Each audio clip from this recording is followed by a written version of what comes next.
I'm going to tell you guys a little bit about my journey as an international Bitcoin advocate. What is an international Bitcoin advocate?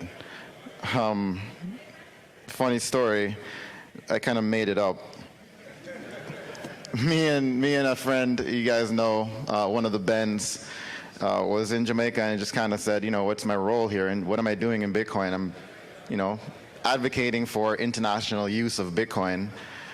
So we just kind of made up a title. But anyway, it's hard to say where that started. I guess it'll be just give you a quick rabbit hole story since half of you are probably wondering who am I. Jim kind of told you a good introduction as to how we came around to become dirtbags or people that know each other in the family of Bitcoiners. But mine evolved through seeing Bitcoin in 2013, not trusting it, thinking it was just drug use money, and then seeing it again in 2017, buying some, getting wrecked, buying shitcoins, and then learning for years about it because I was just kind of like a dog with a bone. Like, what is this thing? Why did I just lose a bunch of money? So I took off my trader bro hat, put on my engineering hat, since I'm a classically trained and recovering from the school system engineer. And then learned a lot of other tangential subjects to help me understand exactly what Bitcoin was with more precise clarity. So now I'm just another pleb, just trying to share knowledge, spread the good vibes that sound money brings, because sound money brings good vibes, in my opinion. And then the reason I guess, became this international Bitcoin advocate is because my parents always said I was born under a traveling star. Life always took me to like very far corners of the earth, whether it was for school, whether it was for traveling, for track and field. I used to do pole vault. If you guys know me on Twitter, my pole vault dream is my handle, because I pole vaulted for probably half of my life. And it took me, even work, as doing consulting. And my old slavery fiat job, I would travel all over the world just consulting in technology, in IT. So, I learned a lot of different things. I was able to compare my own homeland, Jamaica, to many other climates, many other customs, many other cultures, many other cuisines. It's a lot of C's. And I'm being 100% unbiased and objective here when I say Jamaica is the best of them all. No, seriously, we're the best. We really are. So yeah, this is Kingston. Yep. And I love my country. Of course, I had on blinders at the time. I wanted to help myself. I wanted to use Bitcoin to first get rich, obviously. That's what most people get in it for. But then I realized how it could help my country. So I wanted to help myself and help my country. It was like very, very narrow focused in terms of what the benefits are for Bitcoin, right? In the beginning, anyway. And yeah, I kind of thought while I was there that, hold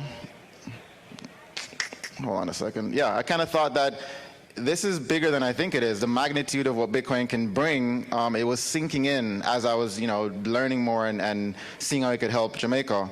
And I wanted it to help break the perpetual cycle of post-colonialism, colonialism, if you know what I mean, and the debt-based slavery that we've been in, that I've seen my friends and my family in. Jimmy Song talked about it being, anti-civilization, and it's literally slavery. And I've seen decades of it through my life. So I had this naive dream that, this unstoppable money, unforgeable money would be able to solve it all, right? I mean, fix the money, fix the world, right? That's what they say. So I figured it could fix Jamaica, and I would be focused on that. So I took Austrian economic courses from Stefan Moose. I read books, articles. You guys know most of them, Jeff Booth, etc. And I also listened to Bitcoin Audible like a psychopath for months, every single episode from the beginning, and just set out starting to learn more tools and build tools that I could use to help my country, to help Jamaica, whether it was a remittance problem I was trying to solve, or a transaction problem, or get them from underneath these huge taxes that they're unfairly being charged, import tax, that kind of stuff.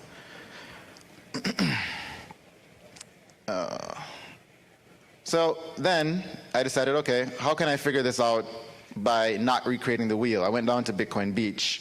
You guys know about Bitcoin Beach, right? Everybody? I see some Bitcoin Beach t-shirts in the audience. It's pretty cool.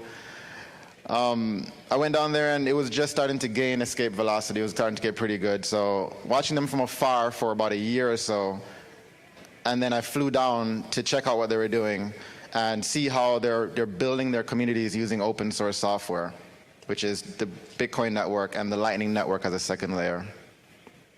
And I realized, I think I said this last year too, our homelands have a lot in common, like, you know, similar poverty rates, similar corruption, similar huge remittance industry, like most, like not most, but a huge portion of the GDP is remittance. Huge mobile phone adoption for a country that is not first world, but also bad things like dependence on the US dollar, state corruption, the list goes on in terms of, you know, very similar things that could be fixed by using the same method of community growth and circular economies that Bitcoin Beach is doing. So I'm like, yeah, I want to do that in Jamaica for sure. But then I also realized that Jamaica and El Salvador are far from the only countries that are facing this problem in one way or another. Like, just in that region alone, we're talking about countries like Nicaragua, Guatemala, Argentina, Peru, Mexico, Colombia, Venezuela. I mean, they're all facing some kind of problem that you know, is stemmed from fiat money, that is stemmed from this ever-shrinking value of measurement that everybody's using and acting like it's not shrinking. So that's more of Bitcoin Beach. That's the pupusas down there. You guys definitely should try pupusas if you haven't. But yeah, each of these geographic locations I realized more and more that these places have very similar problems, and it wasn't a very happy and enjoyable thing to realize when you see how fucked up the world is. And that's not just in South America. I'm talking Turkey, Greece, Lebanon, Togo, Senegal, Zimbabwe, Nigeria, China, Korea. I mean, Sri Lanka just the other day. Like, this is widespread. Like, if you step back and look at it, it's the whole world that is having these problems. And also in the highly regarded countries too, USA, Canada, Australia, these are big countries, right? And they're having the same issues falling apart at the seams because they're trying to use the same shrinking measuring stick, the US petrodollar, and acting like it's not shrinking, acting like, oh yeah, I'll just measure this today and measure it tomorrow and it's the same stick. No, you're not using the same thing. It's inflating on you, under your feet. So I was all like laser focused on helping the world now. Like, I went from helping myself to, yeah, I'm gonna help my country. Oh no, I can help the world. I'm gonna talk about this shot from the mountaintops. Started a podcast called One Love Bitcoin. Shout out to Swan and Corey for pushing me to start that. I talk to people from all over the world, seeing how I can, you know, share their culture, share their problems, and share their solutions, if you're using Bitcoin, with everyone that's watching it, right? And I'm thinking how awesome that would be, that people could understand the negative impacts that fiat money is having. And these people were telling me different stories that were moving. Like, you know, I cried a couple of times. People were being hurt, people were being tortured, people were being oppressed, subjugated, like real stories of people suffering. And it felt like Bitcoin could fix this, right? I'm like, wait a second, why is this happening because some pedo tyrant has the ability to take all this money that's been printed and use an army to force people into slavery? That doesn't make any sense to me. It shouldn't make any sense to anyone in this room.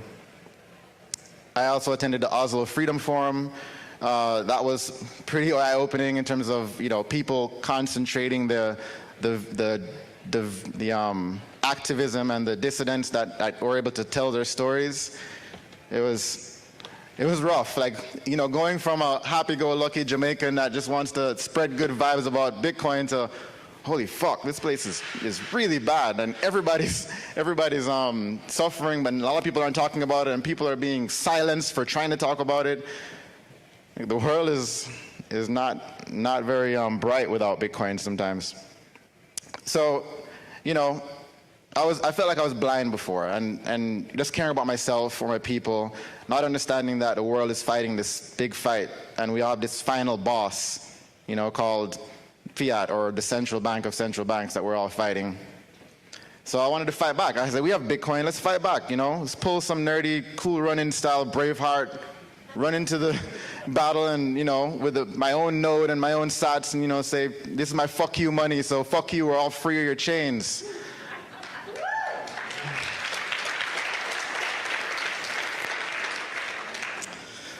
Oh, the ignorance of youth. So, I'm going to repeat this prayer. You guys mostly know it, which is a little bit changed for my own purposes. But Jah, Rastafari, the Most High, and I, grant me the serenity to accept the things that I cannot change, and the courage to change the things I can, and the wisdom to know the difference. I personally am not equipped to fight these three-letter agencies or these central banks or the GIS or the IMF or the whoever you want to, put a label on their names. None of us really are by ourselves. None of us really are equipped to fight them.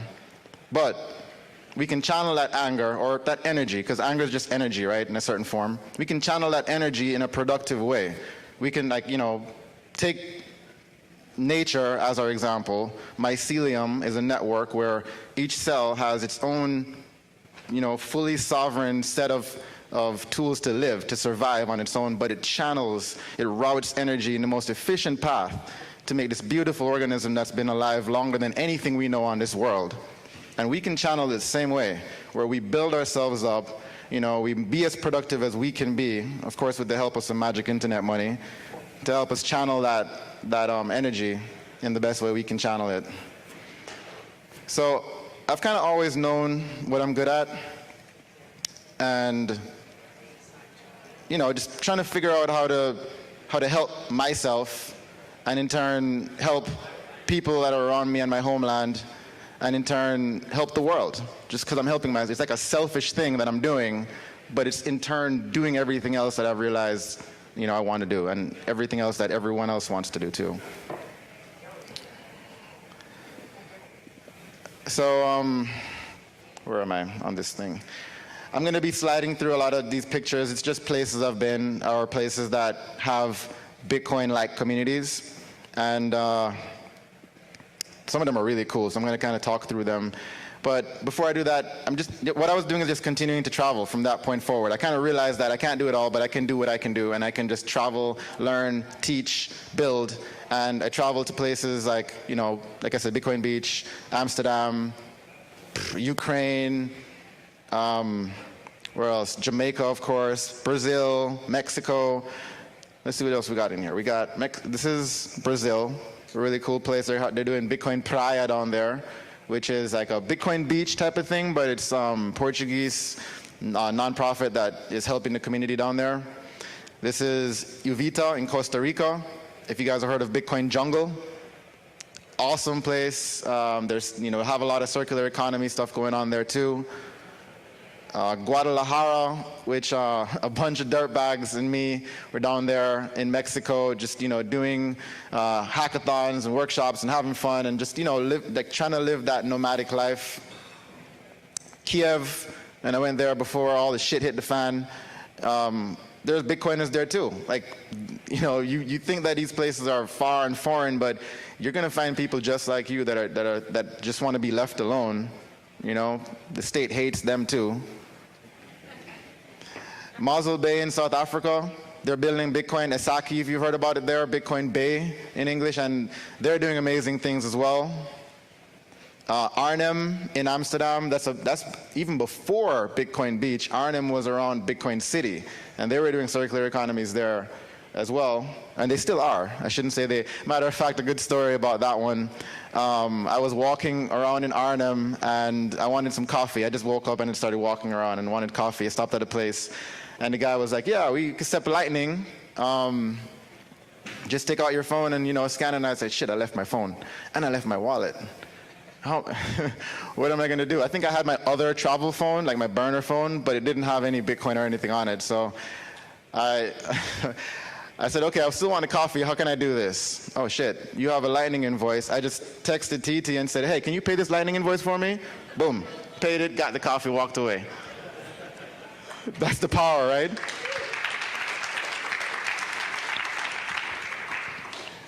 So Bitcoin City is still going on.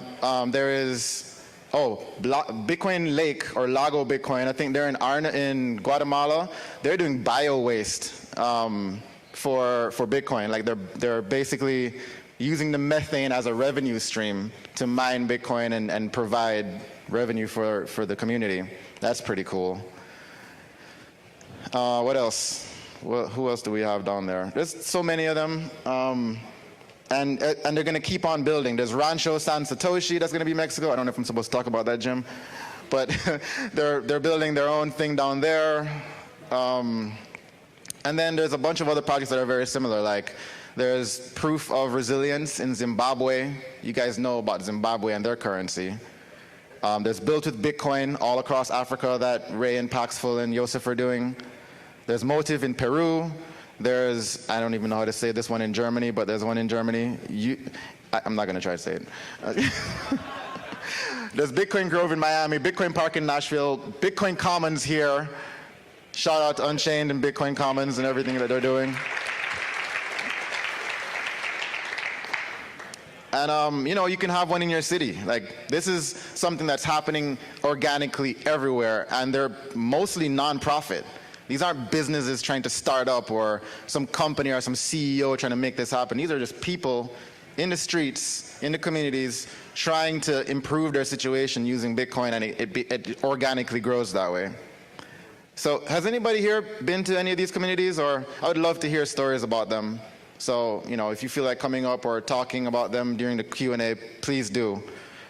Because I haven't been to them all, and I can't go everywhere. So yeah, these kind of communities kind of keep organically coming, and people eventually, I think these communities are going to start trading with each other, right, as they grow. And then you're going to have these pockets that are growing and creating networks between each other. It kind of sounds similar, right? It sounds like mycelium, like the Lightning Network. I feel like that's going to happen with communities. Like we're going to have a network of communities. And that makes me pretty excited. So I said with naivete and a lot of excitement when I started this, fix the money, fix the world. But I probably should have really said in the beginning, fix my money, fix me. That Bitcoin changes you. But now I really use that phrase with a lot more humility and a lot more purpose when I say, we are fixing the money, and that is fixing the world as we go along. So I'm going to talk about a couple things that I like. The first thing is something called stable sats, and a company called Galloway Money, if you know them, they build the Bitcoin Beach wallet, and this is one of the most amazing things that I have seen for communities that you care about, that I care about, because some people are just living day to day. They can't just save Bitcoin and hope it goes up, or save Bitcoin to free themselves from the state. They have to pay their rent, or they have to buy food for their family that day. So even though they want to buy Bitcoin and hold it, they probably want to try and have some of it in a stable form, but not necessarily on fiat rails, not necessarily in the banking system. Stable sats allows you to hold Bitcoin, Lightning, on your Bitcoin Beach wallet, but I don't want to talk about the technical details. You can definitely look at the code. It's open source, and they'll tell you all about it if you ask, but it holds the value of your USD. So if the price of Bitcoin goes up or down, you don't feel that volatility. It kills the volatility for you, so you can hold a certain amount in Satoshis, but the price of USD will stay the same while the Satoshis go up and down. On the other side, it's one button to flip it, and you can hold in Satoshis, but your Bitcoin stays the same, and the USD goes up and down. It's a really cool thing that you'd want to have if you have like a urgent bill you need to pay, and you can't afford for Bitcoin to lose 20% of its value in the next week. And that is the case for a lot of people in communities that need it, like in El Salvador, in Jamaica, in almost every country. In the US here, in underbanked places in the US, like Jack was saying earlier. And there's a lot of alternatives that are probably going to be doing something similar. Strike, Breeze, Moon, Bitrefill, Pax, you name it. Like, this is something that can be built in almost every wallet. And then I'm being productive. I'm trying to make sure that I am as productive as possible so I can help this network. And that is working for Start9 as well. We build sovereign personal computing for everyone in here. If you want to just push one button and install Bitcoin Core, install Lightning, install whatever you want, Nextcloud, you can do that without any kind of coding knowledge or command line knowledge. So I'm really excited about what they're building. And at the end of the day, it's like, you know, the phrase is always going to be the same: fix the money, fix the world. And I feel like after traveling the world and realizing that we are fixing it, it means a lot more to me. So thanks for listening. If you got Q&A, let me know.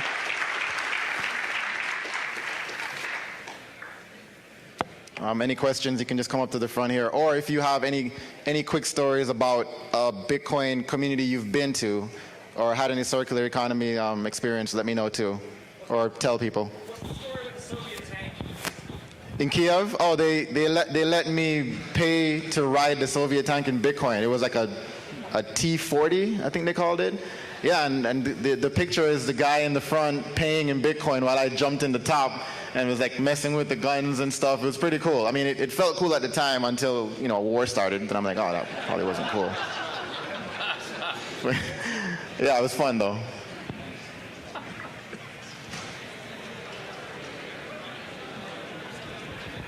Any other questions? All right. I guess I'll give it back to Gary then. Thanks everybody for listening to me. One love.